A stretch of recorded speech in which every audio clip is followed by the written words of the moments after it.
ઘણા વર્ષો પહેલાની વાત છે, કોઈ જ્યોતિષ તામિલનાડુમાં કોઈ નાના ગામડામાં ગયા હશે અને ત્યાં ગામના ચોરે બેસીને બધાનું ભાગ્ય જોતા હતા.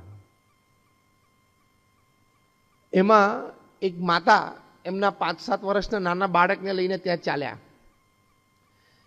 અને એ માતાના મનમાં એમ હતું કે મારા બાળકનું ભવિષ્ય ખૂબ સારું બને, ખૂબ સારું ભણે, મારા બાળકને બહુ તેજસ્વી એકેડેમિક કરિયર જોવું છે અને ખૂબ મોટો સાહેબ બને, એક જે દરેક માતાના હૃદયમાં હોય. એટલે એના નાના બાળકને લઈને માતા ત્યાં ચાલ્યા અને પેલા એસ્ટ્રોલોજરને કહ્યું કે મારા બાળકનો હાથ તમે જુઓ ને, એનામાં વિદ્યારેખા કેવી છે, કેવું ભણશે. એટલે પેલા જ્યોતિષ હાથ જો ને કંઈક જોયું હશે વિદ્યારેખા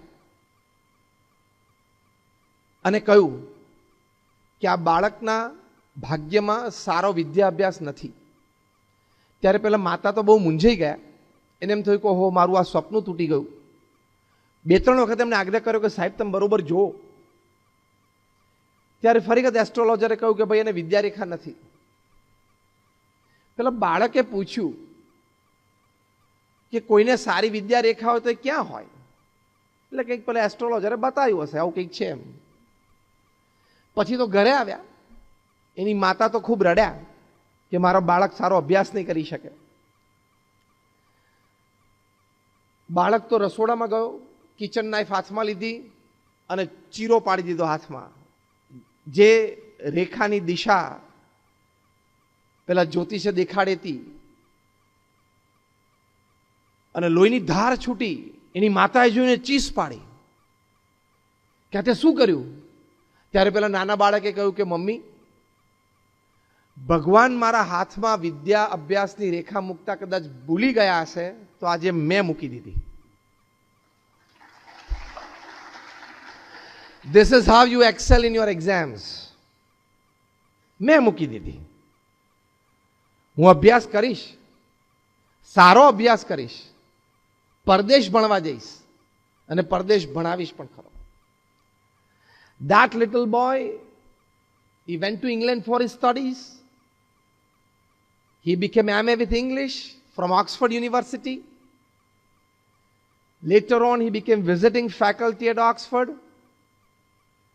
And he also became the President of India. I'm talking of Dr. Sarvapalli Radhakrishnan. Excellence in academics, excellence in exams. તો આવા દ્રઢ મનોબળ સાથે તમે ચાલો તો શું ના કરી શકો? અને તમારી પાસે 2-3 સારી પ્રોફેશનલ ડિગ્રીઝ હોય તો યુ રૂલ ધ વર્લ્ડ. કેમ્પસમાં કંપનીઝ આવે ત્યારે આપણે શું કામ લાઈનમાં ઉભા રહીએ? એની ઓફિસે તો કોઈ દિવસ લાઈનમાં નહીં ઊભું રહેવાનું. કેમ્પસમાં શું કામ લાઈનમાં ઉભા રહીએ? They should come to you personally. એવું એકેડેમિક ક્વોલિફિકેશન હોવું જોઈએ કે ગૂગલ કે માઇક્રોસોફ્ટ કે કોઈ પણ એમએનસીનો એચઆર તમારું નામ સાથે તમને શોધતો કોલેજમાં આવવો જોઈએ. 15,000ની નોકરી માટે એપ્લિકેશન તમે કરો અને પછી લાઈનમાં ઉભા રહો, 150મો નંબર હોય, 3.5 કલાક લાઈનમાં ઉભા રહો, પછી બહાર આવીને જાહેરાત થાય ચલો ભાઈ કેન્ડિડેટ સિલેક્ટ થઈ ગયો, બાકીના બધા ઘરે જાઓ. એવી લાઈનમાં શું ઊભું રહેવાનું? અત્યારે સોશિયલ મીડિયા ઉપર ટાઈમ કાઢશો, મિત્રો સાથે ફૂટપાથ ઉપર ઉભા રહીને ગપ્પા મારશો, કોલેજમાં બાઇક ઉપર શાંતિથી બેસીને જલસા કરશો ને, તે 15-20 હજારની નોકરીમાં લાઈનમાં જ ઊભું રહેવાનું છે. બહાર સહેલું નથી. અત્યારે તમે બધા ઇન્ક્યુબેશનમાં છો. પેલું નાનું બેબી જન્મે ને બિચારું પ્રોટીન વિટામિન રહિત હોય ને, એને બહુ એનર્જી ના હોય ને, પ્રીમેચ્યોર હોય ને, એટલે એને પેલા ગ્લાસ ક્યુબમાં રાખે, એટલે એનું બધું પોષણ કરે. એમ અત્યારે તમે બધા ઇન્ક્યુબેશન સ્ટેજમાં કહેવો, તમારા માતા પિતા તમારું બધું પોષણ કરે, પૈસા આપે ને, ફી ભરે ને, ટ્યુશનના પૈસા ભરે ને બધું. ઇન્ક્યુબેશન સ્ટેજ મળી તમે બહાર આવશો ને રિયલ રોડ ઉપર, ત્યારે બહુ ચોખ્ખી દેશી ભાષામાં જે સમજાવે છે ને કે કેટલા 20-100 થાય ને દોડે દિવસે તાર આવી જશે. I know more than about 10 boys who have done their MBAs from renowned universities. Couple of them here in Vadodara who are working for 8,000 rupees and 10,000 rupees, and that too after sitting off without job for 6 to 8 months, 10 to 12 months after their graduation. તમે એમ ના માનતા કે બહાર બધું સહેલું છે. તમે એમ પણ ન માનતા કે મારા પડોશમાં તો જો પેલા કાકા છે ક્યાં ભણ્યા છે તો જો ને ધંધો કરે છે ને મર્સિડીઝ ફેરવે છે, એનો વાદ ના લેશો. એવા 10, 15, 25 હજાર એક જ જણો હોય છે. તું એવો થઈ જઈશ એવું ના માનીશ. Got my point? This kind of people are 1 in thousands, 1 in lakhs કે એનું નસીબ ચાલી ગયું. એટલે એવાનો વાદ નહીં લેવાનો કે ચલ ને યાર બીકોમ થયા ના થયા કે તો ધંધો મસ્ત કરી લેશું. હું 4 જણાને ઓળખું છું, એ લોકો ભણ્યા નથી તો મસ્ત ધંધો કરે છે. કદાચ થઈ જાય તારાથી, પણ નહીં થાય તો તે દિવસે અફસોસનો પાર નથી. અને બહુધા નથી થતા, એ 99.99% ને નથી થતા, તો 0.01 કોક પાસ થઈ જાય છે એમાંથી, નસીબના જોરે ચાલી જાય છે. પણ આપણે જ આપણું કેલિબર એવું ડેવલપ ના કરીએ કે વાય શુડ યુ લે your future on your luck. Chance મળી જશે કંઈક ધંધાનો તો કરી લેશું, એવા ચાન્સ ઉપર શું કામ તમે ડિપેન્ડન્ટ રહો છો? તમારા પુરુષાર્થ ઉપર, તમારી તાકાત ઉપર તમે ડિપેન્ડન્ટ રહો ને. તમારા પુરુષાર્થ ઉપર તમે ડિપેન્ડન્ટ રહો. That is what the prime minister of India has taught us in the last few decades. Be dependent on your hard work. It's a very great story. હમણાં જ 15 મિનિટ પહેલા પ્રધાનમંત્રી શ્રીએ શપથ લીધા. That oath is oath of excellence in hard work, excellence in honesty. આપણે આપણા પુરુષાર્થ ઉપર જ જીવવાનો પ્રયત્ન કરવો જોઈએ. ચાન્સ ઉપર શું કામ જીવન મૂકી દેવું? You got my point? અને પુરુષાર્થ કર્યા પછી ચાન્સ ઓછો મળે ન મળે તો પણ તમને એક રે ઓફ સેટિસ્ફેક્શન રહેશે કે મેં મારો પુરુષાર્થ કરી લીધેલો. આઈ tried all excellences that were available to me for my academic qualifications, for my exams. પછી કદાચ રિઝલ્ટ ઓછું બધું આવ્યું તો તમને એટલીસ્ટ ધરપત તો રહે કે ચલો મેં મારો પુરુષાર્થ કરી દીધેલો. હવે કદાચ ઓછું વધતું પરિણામ પ્રાપ્ત થયું તો I will try for the second time. પણ પુરુષાર્થ જ ના કર્યો હોય અને પછી ઓછું પરિણામ આવે ત્યારે તમે રો તો તમારી પાસે આશ્વાસનનું એક કિરણ પણ ના હોય ને. પેલામાં તો આશ્વાસનનું એક કિરણ હોય કે મેં પુરુષાર્થ કર્યો તો. So excellence in exams, in short excellence in academic career, excellence in your academic course is your dignity. અને ભણેલો વ્યક્તિ હોય અને from academics, common senses, knowledge, wisdom, એ બધું ધીમે ધીમે એક્સપિરિયન્સથી સ્પ્રાઉટ આઉટ થાય. You stand out. 10, 15, 25 માણસોની વચ્ચે એક આવો સારો ભણેલો, બુદ્ધિશાળી, કલ્ચર્ડ, વાઇઝ મેન ઊભા હોય ને એ જુદા તરી આવે. ઈ stands out from the crowd. તો એક્સિલન્સ ઇન એકેડેમિક કોર્सेस માટે હંમેશા પ્રયત્ન કરો. તમે MBA થઈ જાઓ, CA થઈ જાઓ, CS થઈ જાવ, 3-4 ડિગ્રીઝ ભલે ને 24 વર્ષ સુધી ભણવું પડે, ભણી લેવાનું. પછી people will want you, people will come to you, companies have to come to you. અને તમે કેવી પોઝિશન ઉપર બેસો, કઈ કક્ષાએ તમે જાઓ, એ તમારી કલ્પનાની બહારની વાત છે. If you decide for excellence in academic courses, in your academia, in your exams, to score the best and at that being at the top. પૃથ્વી પર એવા માણસો છે જેનો 5 કરોડ પગાર છે, વર્ષે 10 કરોડ છે, 25 કરોડ છે, 50 કરોડ છે, 100 કરોડ છે. તમે ગૂગલ પર જઈને નામ નાખજો, જ્યોર્જ એલિસન, ઓરેકલ કંપનીના CEO છે, જે સોફ્ટવેર બનાવે છે. So in the last 5 years, on an average, his annual pay is $200 to $250 million. એનો વાર્ષિક પગાર $200 million. તમે જોજો, હું તમને નામ આપું છું, ઓરેકલ અને જ્યોર્જ એલિસન. આ ખબર પડ્યું કયો આંકડો બોલ્યો?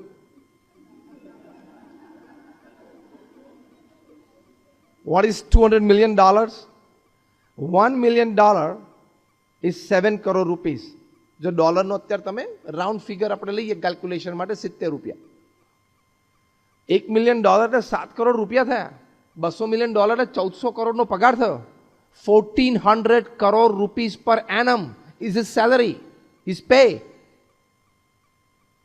એટલે 12 મહિનાના 1400 કરોડ. એટલે દર મહિનાના 125 કરોડ રાઉન્ડ ફિગર લઈએ છીએ આપણે. રોજના 4.5 કરોડનો પગાર.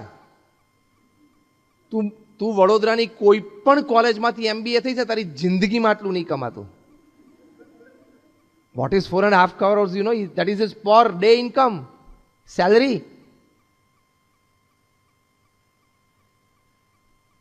મારે તમને એટલું જ કહેવું છે કે તમે પણ એ કક્ષા સુધી પહોંચી શકો છો if you decide for excellence in your academic courses and exams. If you decide, you can. જે આપણે બોલ્યા ને, if I decide, I can. કારણ કે જ્યોર્જ એલિસન 7મા ધોરણ સુધી ભણ્યા ત્યાં સુધી એમના પગમાં પહેરવાના ચંપલ નહોતા, કારણ કે બહુ ગરીબ કુટુંબમાં ઉછરેલા. બહુ સામાન્ય ગામડાની સ્કૂલમાં એને પ્રાઇમરી એજ્યુકેશન મળ્યું. એના કરતાં તો તમે બધા અને આપણે બધા ભાગ્યશાળી છીએ ને. આપણને પ્રાઇમરી એજ્યુકેશન તો જ્યોર્જ એલિસન કરતાં તો સારી સ્કૂલ અને સારી જગ્યાએ મળ્યું છે ને. યસ ઓર નો? તો પછી now the onus lies on your shoulders. You have to decide. As simple as that. આ તો મેં તમને આ એક પ્રસંગ કીધો. આવા ઘણા બધા લોકો છે who have strived for excellence in their academics, strived for excellence in their exams. They scaled unbelievable heights beyond imagination.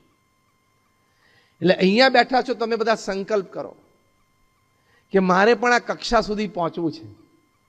સંકલ્પ કરો ને રોજ સવારે ઉઠીને ભગવાનને યાદ કરીને પ્રાર્થના કરીને આ સંકલ્પ 10 વખત ને 25 વખત બોલવાનો. સીધા એનર્જી બૂસ્ટ. આપણા પ્રધાનમંત્રી શ્રી નરેન્દ્રભાઈ મોદી નાના હતા ત્યારથી રોજ સવારે ઉઠીને આકાશ જોવે અને તારાઓ જોવે. અહીં બેઠેલા કદાચ 90% તો સવારના આકાશના તારા જોયા જ નહીં હોય. સવારે સૂર્યોદય પહેલા આકાશમાં તારા હોય એ તમને ખબર છે?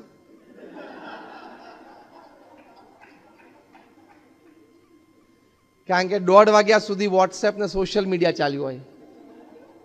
કારણ કે તમે સેલિબ્રિટી છો, તમારું ઇન્સ્ટાગ્રામ ઉપર 2.5 મિલિયન ફોલોવર્સ છે, તમે ટ્વીટ કરો એ લાખો લોકો વાંચે છે. તમે એવા મોટા સેલિબ્રિટી છો કે તમારે રાત્રે 1:30 વાગ્યા સુધી ઓનલાઈન રહેવું જ પડે. મરી જઈશ.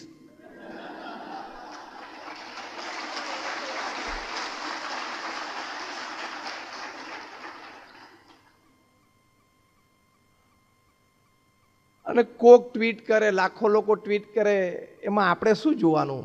એની રીતે છે, આપણે આપણી રીતે છે. જેની ટ્વીટ વાંચો છો તમે એવા થવાનું નક્કી કરો ને તો ટ્વીટ પૂરી થઈ ગઈ. તમે જેને ફોલો કરો છો એવા તમે થવાનો પ્રયત્ન કરો ને એટલે ફોલોઈંગ પૂરું થઈ ગયું.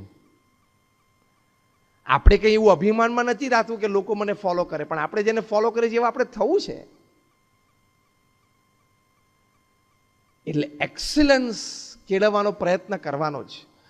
તો નરેન્દ્રભાઈ મોદી બહુ નાના હતા ત્યારથી સવારના પરમાં આકાશમાં જોઈને તારાઓ જોઈને હંમેશા પોતાની જાતને કહેતા કે મારે પણ ત્યાં ચમકવું છે. રોજ બોલતા એ મારે પણ ત્યાં ચમકવું છે. કેટલું સરસ વાક્ય છે. That is called excellence in your performances. અને જો ચમકે છે તો એવા શુભ સંકલ્પ સાથે ઇંગ્લેન્ડમાં બિગ બેન ટાવરના ગાર્ડન્સમાં એક સ્વીપર હતા. રવિવારે બપોરે એના નાના બાળકને પણ એમ થયું, 10 વર્ષનો હતો, કે ચલો પપ્પા સાથે હું પણ જાઉં. એ ત્યાં ગયો અને એના ફાધર વાળતા હતા ગાર્ડન. વિન્ટર ટાઈમ હતો એટલે બપોર 11-12 વાગ્યા પછી થોડુંક પેલું તેજ અથવા તો જે થોડુંક ગરમી શરૂ થાય પછી વાળી શકે. એટલે એમને ત્યાં વાળતા હતા ત્યારે પેલા નાના બાળક ત્યાં બેઠો તો એને બિગ બેન ટાવરમાં 12 વાગ્યા એટલે ડંકા શરૂ થયા. પહેલો ડંકો વાગ્યો ને એને સાહજિક સ્ફૂર્ણા થઈ. એનું નામ વેલિંગ્ટન હતું. એને એવું બોલ્યા સાહજિક કે Wellington will become the mayor of London. બીજી વાર બેંગ વાગ્યો ને Wellington will become the mayor of London. એમ 12 વખત ડંકા વાગ્યા અને 12 વખત એ નાનો બાળક બોલ્યો કે Wellington will become the mayor of London. And really at the age of 22, Wellington became the mayor of London. એક સંકલ્પ લઈને ચાલો, રોજ રોજ ઘૂંટો, તો તમને હ્યુમન માઇન્ડની એક કેપેસિટી, એક natural gift to all human minds A explore થશે કે if you decide something and repeat in your mind every day that I want to do this, I want to achieve this, તો કુદરતે એવી system ગોઠવી છે કે એ સંબંધી ઘણા વિચારો, એ સંબંધી ઘણી બધી એનર્જીઝ તમારી એમને બહાર આવશે. પણ સંકલ્પ નહીં હોય ને રોજ એ સંકલ્પ મનમાં ઘૂંટશો નહીં ને, તો ઘણી બધી લેટન્ટ આઈડિયાઝ અને એનર્જીઝ અને ટેલેન્ટ્સ એ અંદર ને અંદર ધરબાયેલી રહેશે, બહાર આવશે જ નહીં. In the year 2002, at the age of 52, the newly put Chief Minister of Gujarat, Narendrabhai મોદીએ નક્કી કર્યું કે હવે મારે અંગ્રેજીમાં કોઈક દિવસ બોલવું પડશે. 2002માં એમણે અંગ્રેજી શીખવાનું શરૂ કર્યું. As Chief Minister of Gujarat, he started his tuition classes. જે એમને ભણાવતા હતા એ પરિવારને હું ખૂબ સારી રીતે ઓળખું છું, કારણ કે BAPS સંસ્થા સાથે સંકળાયેલો પરિવાર છે. રોજ સવારે 7 થી 8:15 સવા કલાકે ઇંગ્લિશ ભણતા.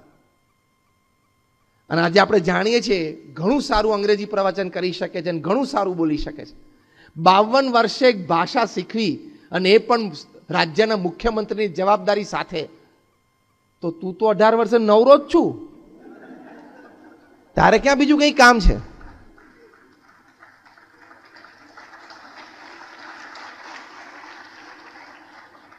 Can't you excel? Yes or no? You can excel. People at this age can do. તમને આશ્ચર્ય થશે, મારી પાસે ટાઈમ્સ ઓફ ઇન્ડિયાનું કટિંગ પણ છે,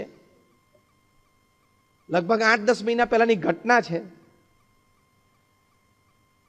એક લેડી મિસિસ જેનિફર ત્યાં યુએસમાં, she became a diploma engineer at the age of 93.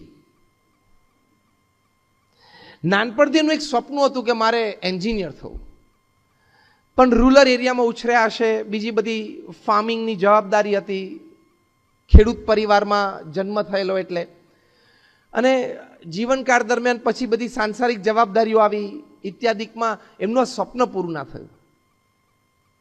પણ એમના મનમાં હતું. She joined at the age of 90 as an external student.